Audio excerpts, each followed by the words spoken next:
Okay, so I thought I'd do an update on my Infinity Dram as it's been a little while. I'm going to be adding the Irishman 12-year-old into the mix.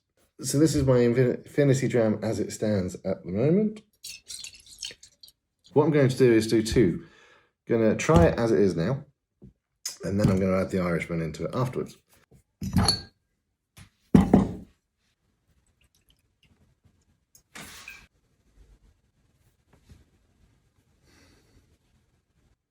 Okay, that's actually surprisingly fruity.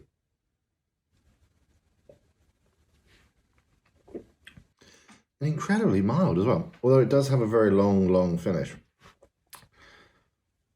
That's dangerous. You could drink that and get very pissed very quickly. But that's very mild. Now time to add the Irishman.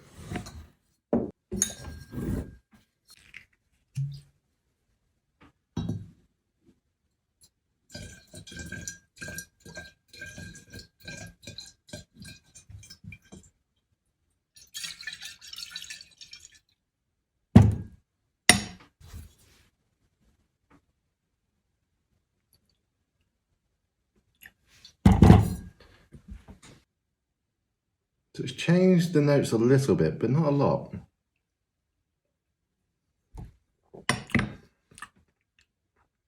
Ooh, it's giving it a bit more warmth actually, which is nice. So that was dangerous before. That's even more dangerous now.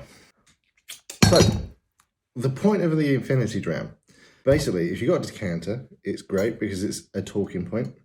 In fact, I wasn't aware of how many people didn't know about it because I've been doing this for about 8 years or so now. The first one was beyond bad. It took me a little while to understand how blends work and what whiskies will go and what won't. That now is 19. That's the 19th different whiskey that is in that dram. Anyway, the point of an Infinity Dram, when you have a little bit left over like I did in this bottle, it's not really enough to have a good night with friends. It's good enough if you're drinking alone, but the whole point of the dram is for friends.